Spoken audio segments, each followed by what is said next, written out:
조작된 영상 하나에 중국이 무릎을 꿇었습니다. SNS에서 퍼진 중국인 차별 영상인데요. 그 배경은 바로 한국입니다. 한국에서 중국인들에게 비방과 차별을 하는 모습이 담긴 영상인데 이 영상은 급속도로 퍼져나가 중국 전체가 큰 분노에 휩싸였습니다. 그 영상의 조회수는 무려 970만 회를 돌파했습니다. 도대체 무슨 일이 발생한 걸까요? 지금부터 그 사연을 함께 들어보겠습니다. 그 전에 구독과 좋아요 한 번씩 부탁드립니다. 채널을 유지하는 데 큰 힘이 됩니다. 감사합니다. 저는 천하오밍입니다. 중국 국가신문 총서 산하미디어 윤리자문위원회 부책임자죠. 베이징 사무실 창문으로 쏟아지는 오후의 햇살이 제 책상 위 서류들을 환하게 비추고 있었습니다. 그 순간 휴대폰이 요란하게 울렸습니다. 동영상 하나가 중국 SNS를 뒤흔들고 있었죠. 한국에서 중국인 유학생들이 차별받는 장면들이 담긴 영상이었습니다. 화면에는 서울 한복판에서 중국인 관광객들이 식당에서 쫓겨나는 장면, 택시 기사가 중국인을 비하하는 언행을 하는 장면, 그리고 대학 캠퍼스에서 중국 유학생들이 따돌림 당하는 모습이 담겨 있었습니다. 당장 긴급회의가 소집됐죠. 회의실에 들어서자 긴장감이 감돌았습니다. 차가운 표정으로 영상을 다시 한번 틀었습니다. 침묵이 흐르다 제가 먼저 입을 열었습니다. 이건 조작이 아니라 현실일 수도 있습니다. 한국은 늘 이중적인 모습을 보여왔으니까요. 제 단호한 말에 회의실이 술렁였습니다. 옆자리에 류 위원이 미간을 찌푸리며 반박했죠. 우리도 객관적으로 봐야 합니다. 이건 과한 확대 해석일 수 있어요. 저는 고개를 저었습니다. 가슴속에 묻어둔 오랜 응어리가 되살아나는 기분이었죠. 15년 전 제 형이 서울대에서 유학하다 중도에 귀국했습니다. 연구 성과를 한국인 교수가 가로챘다고 했죠. 연구실에서 한국 학생들은 서로 끈끈하게 정보를 공유하면서 중국 유학생들은 철저히 배제했다고 합니다. 그 일 이후로 형은 다시 예전의 모습을 찾지 못했습니다. 한국이라는 나라는 겉으론 정중하고 미소를 짓지만 속으론 외국인을 배척하는 이중적인 나라라는 생각이 그때부터 박혔습니다. 회의실 테이블을 손가락으로 두드리며 단호하게 말했습니다. 한국은 언제나 가면을 쓰고 있습니다. 우리 위원회는 이 문제에 공식 성명을 내야 합니다. 류 위원이 한숨을 쉬며 고개를 저었죠. 사실 확인이 필요합니다. 지금 성급하게 판단하면 국제관계에 문제가 생길 수 있어요. 그 말에 저는 서류를 탁 내려놓았습니다. 어떤 사실을 더 확인해야 한다는 겁니까? 저기 영상이 다 찍혀 있지 않습니까? 회의는 결국 양측의 팽팽한 의견 대립으로 끝났습니다. 하지만 이미 중국 SNS에서는 분노의 물결이 일고 있었죠. 한국에 대한 불매운동, 여행 보이콧까지 거론되기 시작했습니다. 위원회 입장에서는 빠른 대응이 필요한 상황이었습니다. 저는 다시 한번 영상을 돌려봤습니다. 눈을 감으면 형의 상처받은 얼굴이 떠올랐죠. 사무실을 나서는데 류 위원이 뒤에서 저를 불러 세웠습니다. 먼저 냉정해지세요, 하오밍. 당신의 개인적인 경험이 판단을 흐리고 있는 것 같아요. 제 눈을 똑바로 보며 하는 말이었습니다. 저는 그저 쓴웃음만 지었죠. 냉정해지라고요? 이 영상은 단지 시작일 뿐입니다. 우리가 가만히 있을수록 더 많은 중국인이 한국에서 상처받을 겁니다. 무거운 마음으로 집으로 향했습니다. 베이징의 붉은 노을이 고층 건물 사이로 스며들고 있었죠. 오늘 일은 어쩐지 끝이 아닌 시작처럼 느껴졌습니다. 한국이라는 나라, 겉으로는 반짝이는 K문화와 기술력을 뽐내지만 그 이면에는 무엇이 있을까요? 내일이면 상황이 더 명확해질 것입니다. 집에 도착하자 현관에서부터 텔레비전 소리가 들렸습니다. 거실로 들어서니 제 딸 루이가 소파에 앉아 뉴스를 보고 있었죠. 화면에는 계속해서 한국 관련 뉴스가 나오고 있었습니다. 오늘 퍼진 영상 덕분에 한국에 대한 비판적인 내용들이 연달아 보도되고 있었습니다. 와, 지금 완전히 도배됐네요. 저는 넥타이를 풀며 말했습니다. 딸 루이는 얼굴을 찌푸리고 있었습니다. 그러더니 갑자기 리모컨으로 TV를 껐죠. 제가 놀란 표정으로 쳐다보자 루이가 단호하게 말했습니다. 아빠, 저 영상 다 조작이에요. 한국은 진짜 그렇지 않아요. 무슨 소리야? 저는 가방을 내려놓으며 물었습니다. 제가 작년에 한국 교환학생으로 반년 있었잖아요. 한국인들은 중국인에게 그렇게 대하지 않아요. 오히려 친절했어요. 그건 내가 운이 좋았던 거야. 수많은 사례가 있어. 저는 냉장고에서 물병을 꺼내며 대꾸했습니다. 루이의 얼굴이 점점 붉어졌습니다. 아빠, 큰아빠가 한국에서 안 좋은 일을 겪었다고 해서 모든 한국인이 그렇다고 생각하면 안 돼요. 저는 물을 마시던 손을 멈췄습니다. 딸의 눈에서 분노가 번뜩였죠. 진실이 궁금한 게 아니라 그냥 시청률 올리려는 거예요.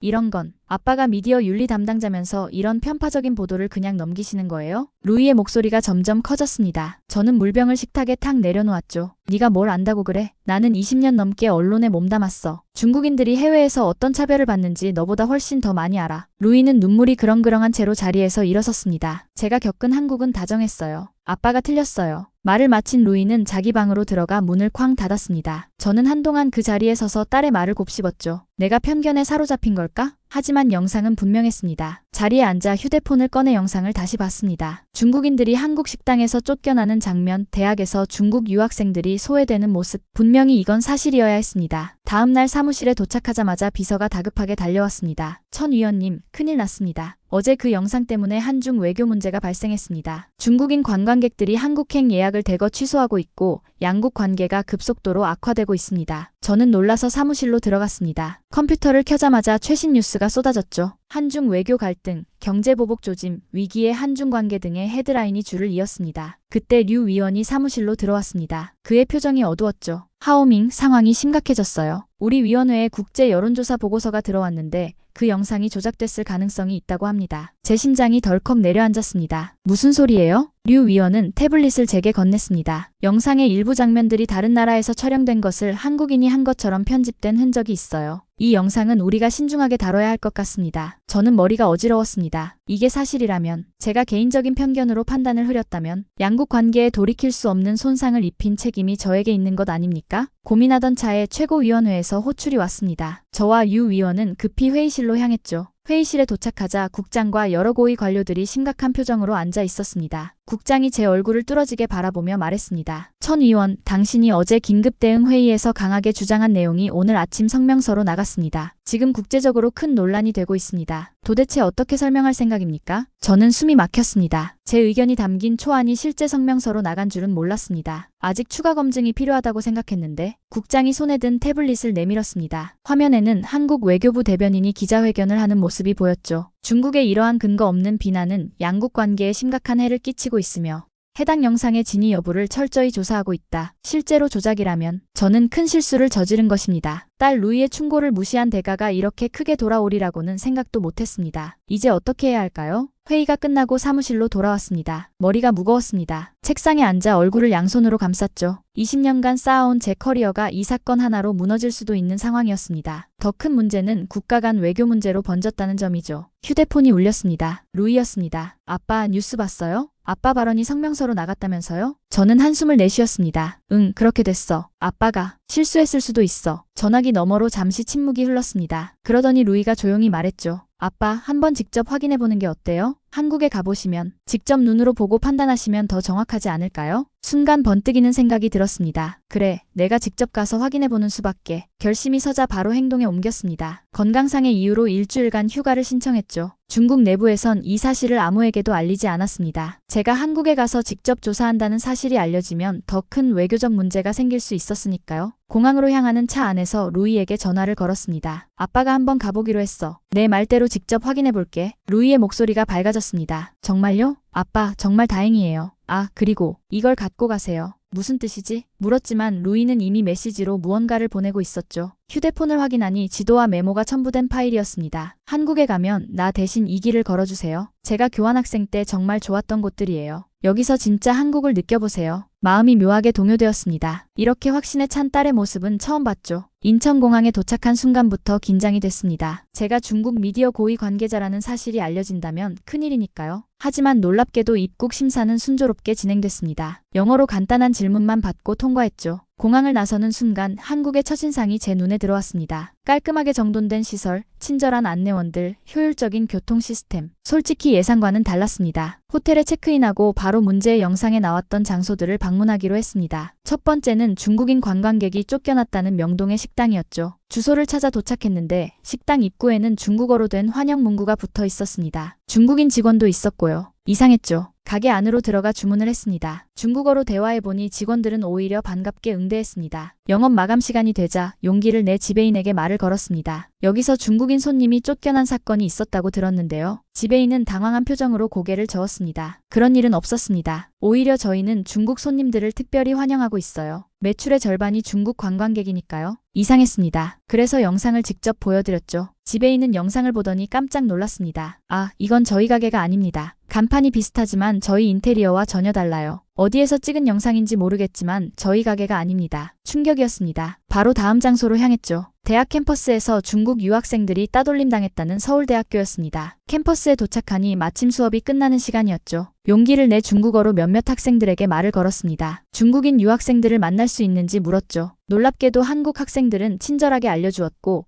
곧 중국인 유학생 그룹을 만날 수 있었습니다. 여러분 혹시 이런 영상 본 적 있나요? 영상을 보여주자 그들은 어리둥절한 표정을 지었습니다. 이게 서울대라고요? 한 학생이 말했습니다. 이건 우리 학교가 아닌데요? 건물 모양이 완전히 다릅니다. 다른 학생이 덧붙였습니다. 저희는 오히려 한국 학생들에게 많은 도움을 받고 있어요. 언어 교환도 하고 과제도 같이 하고요. 차별받은 적은 없습니다. 제 마음이 무너져 내렸습니다. 그렇다면 이 모든 영상이 조작이었단 말인가요? 이런 가짜뉴스에 제가 속아 넘어갔단 말입니까? 호텔로 돌아와 침대에 누웠지만 도저히 잠을 이룰 수 없었습니다. 제 머릿속에는 복잡한 생각들이 스쳐 지나갔죠. 형의 상처, 제 오랜 편견, 루이의 말. 다음날 아침 결심했습니다. 더 철저히 조사해봐야겠다고요. 루이가 보내준 지도를 따라 서울 곳곳을 방문했습니다. 전통시장, 대학가, 주택가, 구석구석 살펴보며 한국인들의 일상을 관찰했죠. 놀랍게도 제가 본 한국은 영상 속 그 모습이 아니었습니다. 거리는 깨끗했고 사람들은 질서를 지켰으며 외국인을 대하는 태도도 정중했습니다. 물론 일부 불편함이 있었지만 그건 차별이 아닌 문화적 차이였죠. 마지막 날 한 카페에서 우연히 한국에서 오래 산 중국인 사업가를 만났습니다. 그와 대화를 나누면서 충격적인 사실을 알게 됐죠. 그 영상 말이죠. 사실은 일본, 태국, 심지어 미국에서 찍은 영상들을 편집해서 한국이라고 속인 거예요. 중국 내 일부 세력이 의도적으로 반한 감정을 조성하려는 시도였죠. 저는 손으로 얼굴을 감쌌습니다. 제 마음속에서 무언가가 무너져 내렸습니다. 20년간 지켜온 신념이 하루아침에 무너진 기분이었죠. 그날 밤 호텔방에서 오열했습니다. 내가 얼마나 어리석었던가. 무지와 편견으로 가득 찬 판단을 내렸다는 죄책감이 밀려왔습니다. 무릎을 꿇고 바닥을 치며 통곡했습니다. 진실을 외면한 제 자신이 너무 부끄러웠습니다. 인생의 가치관이 송두리째 흔들리는 느낌이었죠. 루이에게 전화를 걸었습니다. 딸아, 아빠가 틀렸어. 너무 미안해. 다음날 아침 비행기를 타고 중국으로 돌아가는 길, 제 마음은 이미 변해 있었습니다. 이제 진실을 말해야 한다는 사명감이 불타올랐습니다. 베이징에 도착하자마자 사무실로 직행했습니다. 동료들은 제가 갑자기 나타나자 놀란 표정이었죠. 류 위원이 제 사무실로 들어왔습니다. 하오밍 어디 있었어요? 갑자기 연락도 안 되고 걱정했다고요. 저는 깊은 숨을 내쉬었습니다. 직접 확인하고 왔습니다. 한국에요. 류 위원의 눈이 커졌습니다. 뭐라고요?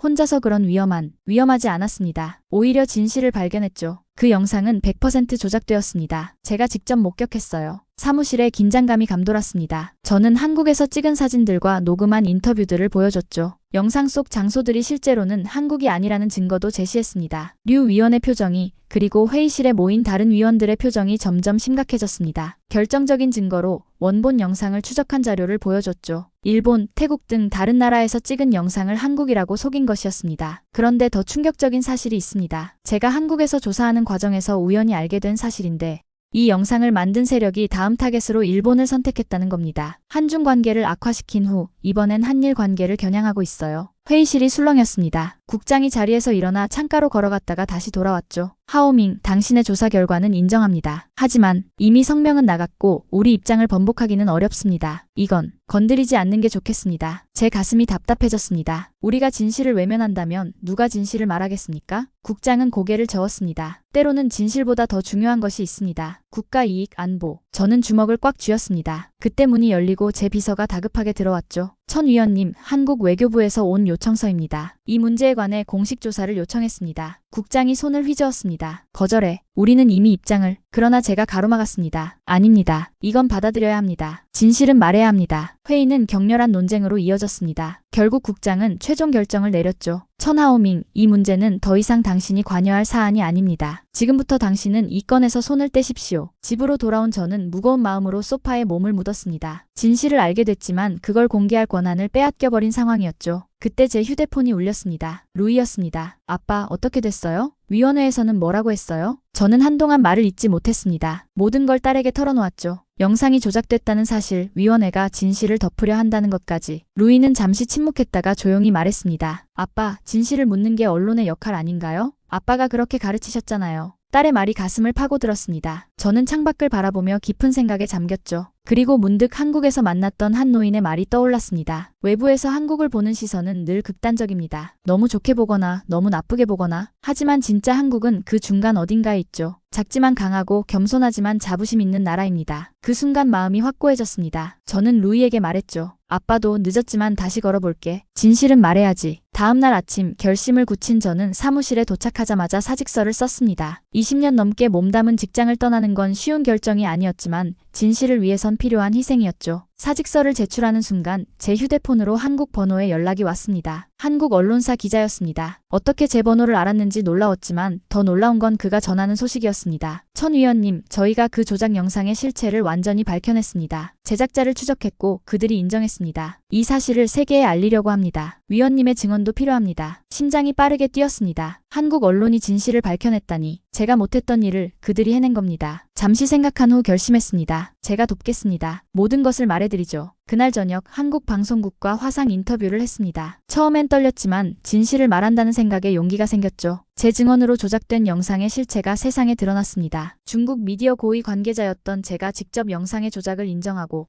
한국에 대한 편견이 얼마나 잘못됐는지 고백한 것입니다. 인터뷰가 방송된 후 세계 각국의 언론에서 이 사건을 다뤘습니다. 중국 내부에서는 제가 배신자라고 비난하는 목소리도 있었지만 많은 사람들이 진실을 알게 되었죠. 특히 놀라웠던 건 한국의 반응이었습니다. 그들은 저를 비난하기보다 용기 있는 행동이라고 칭찬했죠. 한국 외교부는 공식 성명을 통해 저의 용기를 치하하고 양국 관계 회복을 위한 대화를 제안했습니다. 진실 앞에 무릎 꿇은 저의 모습이 오히려 두 나라 사이에 새로운 다리를 놓는 계기가 된 겁니다. 사직 후 일주일이 지났습니다. 저는 베이징 자택에서 조용히 지내고 있었죠. 그런데 예상치 못한 연락이 왔습니다. 한국 외교부였습니다. 한중 관계 회복을 위한 민간 대사직을 제안했습니다. 처음엔 농담인 줄 알았습니다. 저 같은 사람에게 이런 중요한 역할을 맡긴다고요? 저는 한국에 대해 편견을 가졌던 사람입니다. 한국 측 담당자는 정중하게 대답했습니다. 바로 그런 이유 때문입니다. 위원님처럼 편견을 인정하고 극복한 분이야말로 이 역할에 적합하지 않을까요? 고민 끝에 수락했습니다. 이건 제가 잘못을 만회할 기회였으니까요. 그렇게 민간 대사로서 다시 한국을 방문했습니다. 이번엔 공식적인 방문이었습니다. 한국 측에서는 저를 위한 특별 프로그램을 준비했습니다. 첫날은 한국의 주요 기업들을 방문했죠. 삼성전자, 현대자동차, LG전자, 세계적인 기업들의 연구소를 둘러보며 한국의 기술력에 감탄했습니다. 특히 반도체 공장에서 본 최첨단 설비는 중국보다 몇 년은 앞서 있었죠. 안내를 맡은 엔지니어가 말했습니다. 우리는 자원이 없는 나라입니다. 오직 사람의 힘으로 여기까지 왔죠. 그 말이 제 마음에 깊이 박혔습니다. 자원 없는 작은 나라가 세계 최고의 기술력을 갖추게 된 비결이 무엇일까요? 둘째 날은 한국의 교육 현장을 방문했습니다. 서울대학교, 카이스트 같은 명문대부터 일반 고등학교까지 둘러봤죠.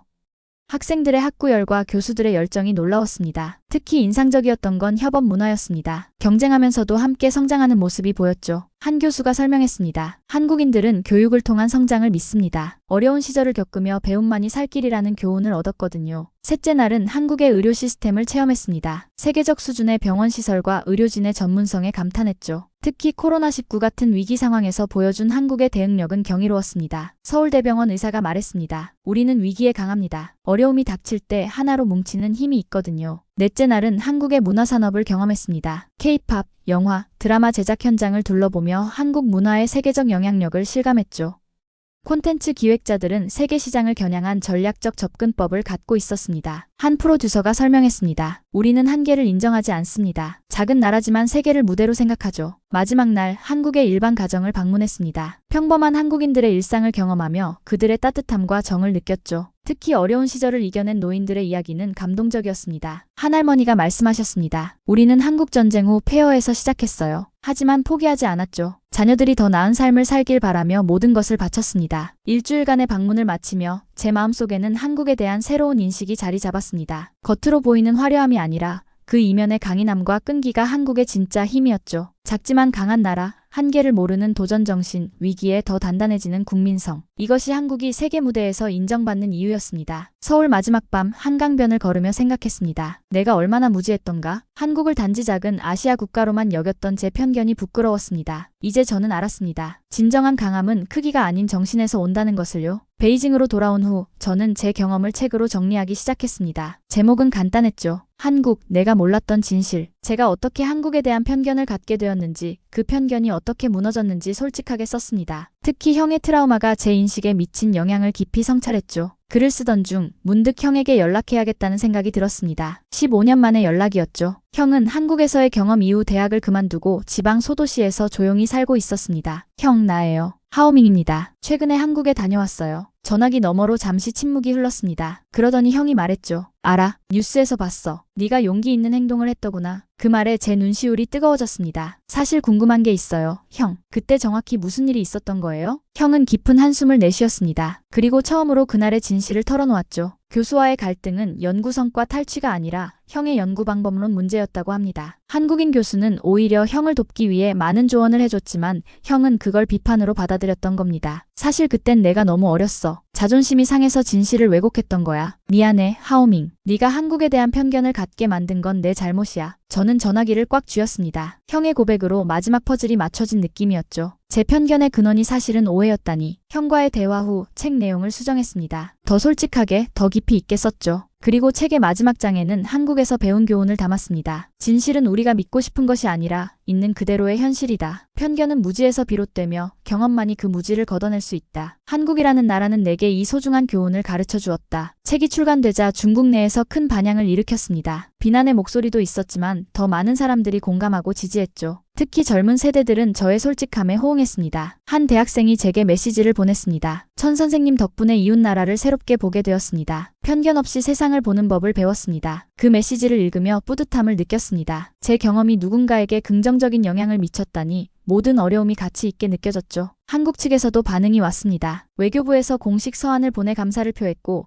여러 언론에서 인터뷰 요청이 쏟아졌습니다. 한 한국 방송국은 제게 특별 다큐멘터리 제작을 제안했죠. 한중 관계의 새로운 시작을 알리는 프로젝트였습니다. 그리고 놀랍게도 제가 방문했던 서울대학교에서 객원 교수 초빙장이 왔습니다.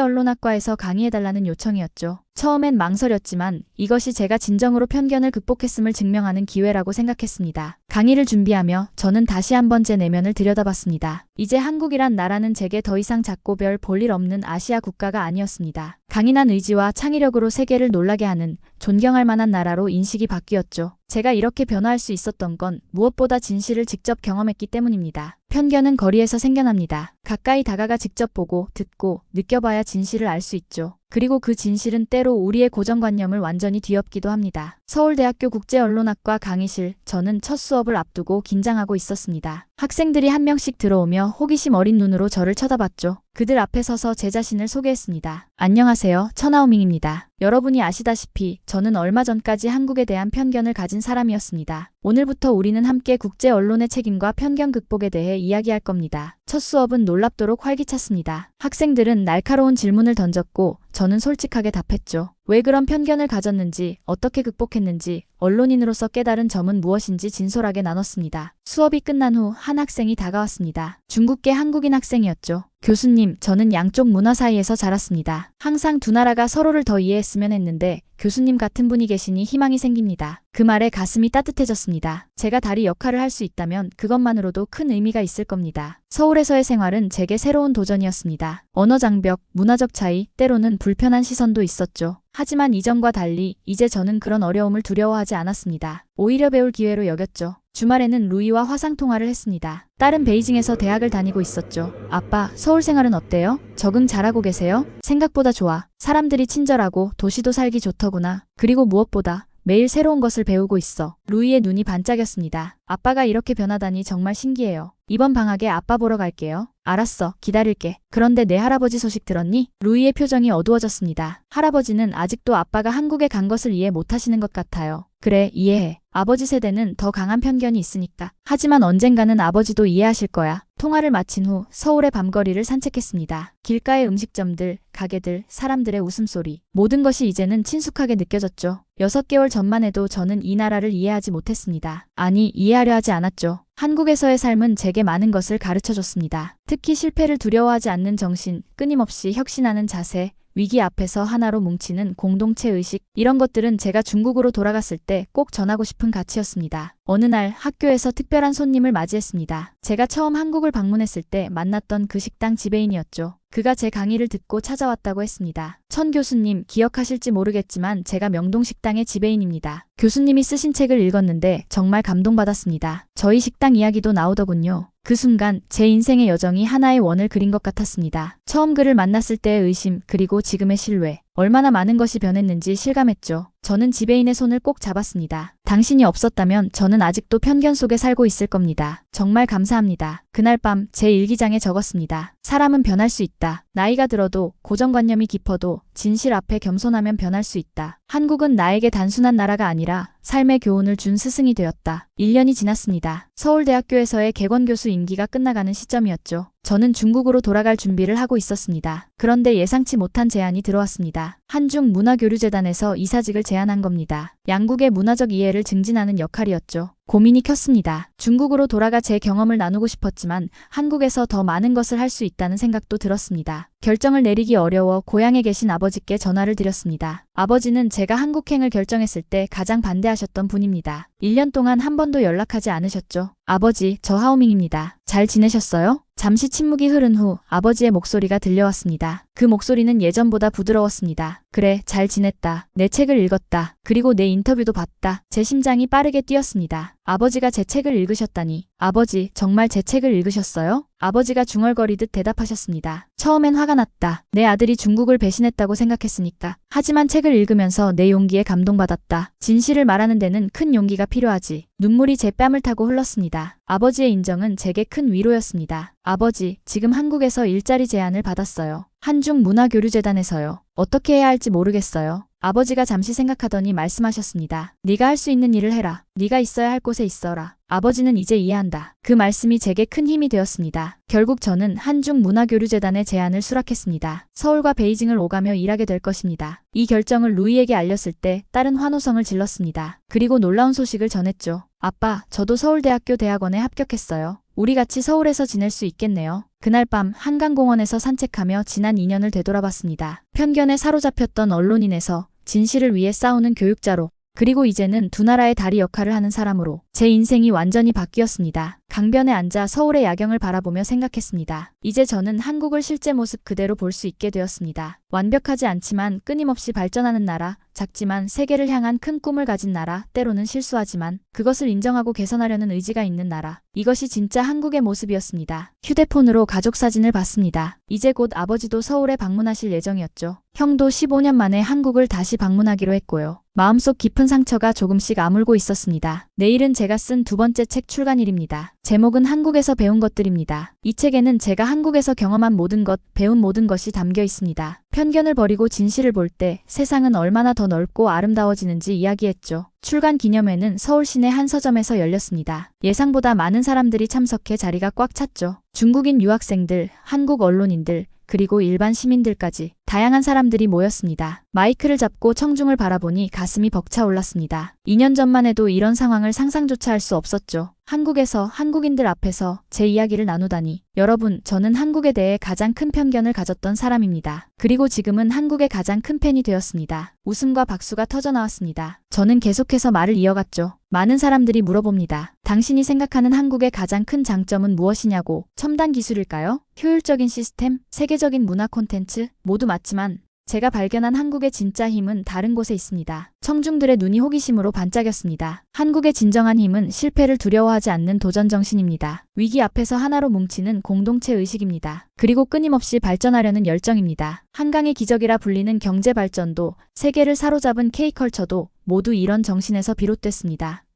청중들의 고개가 끄덕여졌습니다. 한국인들 스스로도 미처 인식하지 못했던 자신들의 강점을 외국인의 입에서 듣자 새삼 자부심이 느껴지는 듯했죠. 발표를 마치고 책에 사인을 해주는 동안 한 노인이 다가왔습니다. 팔을 부축한 중년 남성과 함께였죠. 가까이서 보니 놀랍게도 그 남성은 제 형이었습니다. 하오밍, 내가 왔다. 형의 눈에는 복잡한 감정이 어려 있었습니다. 형, 아버지, 정말 오셨군요. 저는 자리에서 벌떡 일어나 두 분을 끌어안았습니다. 아버지가 떨리는 목소리로 말씀하셨습니다. 내 모습을 보니 자랑스럽구나. 내가 잘못 생각했어. 저희 가족은 그날 밤 한국 가정식 식당에서 오랜만에 단란한 시간을 보냈습니다. 아버지는 한국 음식을 처음 드셨지만 의외로 맛있다며 특히 김치를 좋아하셨죠. 형은 15년 전 경험을 돌이키며 후회를 표현했습니다. 내가 당시의 편견을 버리고 더 열린 마음으로 임했다면 내 인생이 달라졌을지도 모르겠구나. 식사를 마치고 호텔로 돌아가는 길 아버지가 문득 물으셨습니다. 하오밍, 너와 루이는 정말 한국에 계속 머물 생각이니? 저는 잠시 생각했습니다. 네, 당분간은요. 제가 할 일이 여기 있는 것 같아서요. 하지만 중국도 자주 방문할 겁니다. 아버지는 깊은 생각에 잠긴 듯 했습니다. 그러더니 불쑥 말씀하셨죠. 그렇다면 나도 서울에서 한 달쯤 지내볼까 생각 중이다. 내 책을 읽고 궁금해졌거든. 저는 놀라움을 감추지 못했습니다. 아버지가 한국에 관심을 가지시다니 이것이야말로 가장 큰 변화였습니다. 다음 날 아침 루이와 함께 아버지와 형을 공항으로 배웅했습니다. 작별 인사를 나누는 동안 아버지가 제 손을 꼭 잡으셨습니다. 하오밍, 네가 가르쳐준 교훈을 잊지 않을게. 세상은 우리가 생각하는 것보다 넓고 사람 사람들은 우리가 상상하는 것보다 다양하다는 것을. 그 말씀이 제 가슴속 깊이 박혔습니다. 저도 이제 그 교훈을 더 많은 사람들과 나눌 책임이 있었죠. 비행기가 이륙한 후 루이와 함께 서울거리를 걸었습니다. 봄바람이 살랑이는 날이었죠. 길가에 벚꽃이 환하게 피어 있었습니다. 아빠, 이제 뭐가 하고 싶어요? 딸이 물었습니다. 글쎄, 이제는 내가 배운 걸 다른 사람들에게 전하고 싶구나. 한국과 중국이 서로를 더 잘 이해할 수 있도록 돕는 거야. 딸이 웃으며 말했습니다. 저도 도울게요. 대학원에서 한중 문화 비교를 연구할 거니까요. 앞으로의 길이 항상 순탄하지만은 않을 것입니다. 여전히 양국 간에는 역사적, 정치적 갈등이 있고 서로에 대한 오해도 존재합니다. 하지만 저는 이제 희망을 봅니다. 한 사람의 변화가 물결처럼 퍼져나가 결국 큰 바다를 이룰 수 있다는 희망을요. 저녁이 되자 한중문화교류재단에서 환영 파티가 열렸습니다. 다양한 분야의 전문가들이 모여 앞으로의 협력 방안을 논의했죠. 제게 소개된 프로젝트 중 하나는 한중 청소년 교류 프로그램이었습니다. 양국의 젊은이들이 서로의 나라를 방문하며 직접 경험하는 기회를 주는 것이었죠. 저는 두 손을 들어 환영했습니다. 바로 이런 경험이 편견을 깨는 가장 좋은 방법이니까요. 파티가 끝나고 호텔 창가에 서서 서울의 밤 풍경을 바라봤습니다. 반짝이는 도시 불빛, 한강을 따라 이어지는 산책로, 그 위를 걷는 사람들. 이제 이 모든 것이 저에게 두 번째 고향처럼 느껴졌습니다. 휴대폰이 울렸습니다. 루이였습니다. 아빠, 내일 아빠 인터뷰가 중국 최대 포털 사이트 메인에 실린대요. 엄청난 일이에요. 정말? 저는 놀라움을 감추지 못했습니다. 중국에서도 제 이야기에 관심을 가진다니 변화의 가능성이 더 크게 느껴졌습니다. 그날 밤 일기장에 마지막 문장을 적었습니다. 인생은 놀라운 여정이다. 때로는 우리가 가장 두려워하던 것이 가장 큰 성장의 기회가 된다. 한국은 내게 그런 기회를 주었다. 이제 나는 그 기회를 다른 이들에게 전할 것이다. 편견의 벽을 허물고 진정한 이해의 다리를 놓는 일. 그것이 내 남은 인생의 목표다. 창밖으로 서울의 밤하늘을 바라봤습니다. 별들이 유난히 밝게 빛나고 있었습니다. 마치 새로운 시작을 축복하는 것처럼요. 저는 천하오밍입니다. 한때는 편견에 사로잡혔던 사람이지만